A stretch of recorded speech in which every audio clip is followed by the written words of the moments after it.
बुआ क्या सोच रहे हो? सच बताऊं तो इस वक्त मैं अपने एक्स हस्बैंड के बारे में सोच रही हूँ। ऐसा क्या सोच रहे हो आप?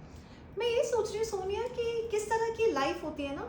अभी देखिए, प्रारंभ से प्रारब्ध तक, क्या ये प्रारब्ध था कि हमारा डिवोर्स हुआ?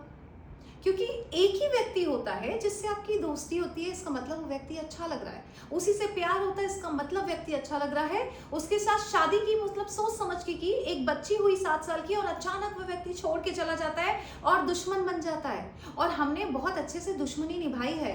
और अब कई बार एप्पल की वजह से अगर कोई डिस्कशन हो गया हमारा, तो मैं देखती हूँ कि अब मैं दुश्मन नहीं हूँ आपकी। जब आप बच्ची के बारे में मुझसे डिस्कस कर रहे हैं, तो गड़बड़ कहाँ है? गड़बड़ क्या उसमें और मुझ में है, या उसके प्रारब्ध में है, या माँ के या परिवार के दिए हुए संस्कारों में है? मुझे ऐसा लगता है मुझे अपने एक्स हस्बैंड को फोन लगा के ये पूछना चाहिए कि अब मुझे बताइए कि अगर आपको गीता का ज्ञान होता कि शास्त्र में एक भी वेद, मैं इतने वेद पढ़ रही हूँ, पुराण पढ़ रही हूँ, बट कहीं पे नहीं लिखा है कि शादी ऐसे तोड़ी जाती है। इसका मतलब शादी जिंदगी भर निभाने का रिश्ता है। फिर भी आजकल डिवोर्सेस हो रहे हैं जो कि शास्त्रों में अलाउड नहीं है।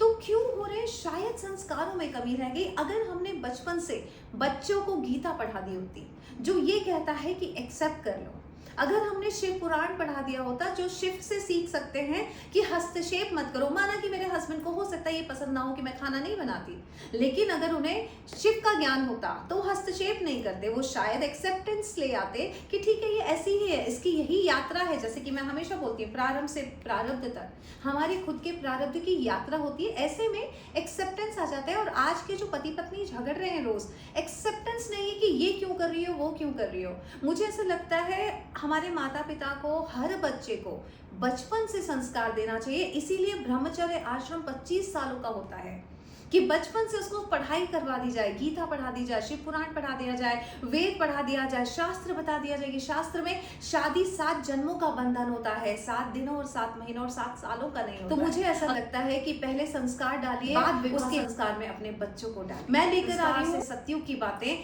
क्योंकि सतयुग में डिवोर्सेस नहीं होने वाले, क्योंकि शास्त्रों में डिवोर्स का प्रावधान ही नहीं है।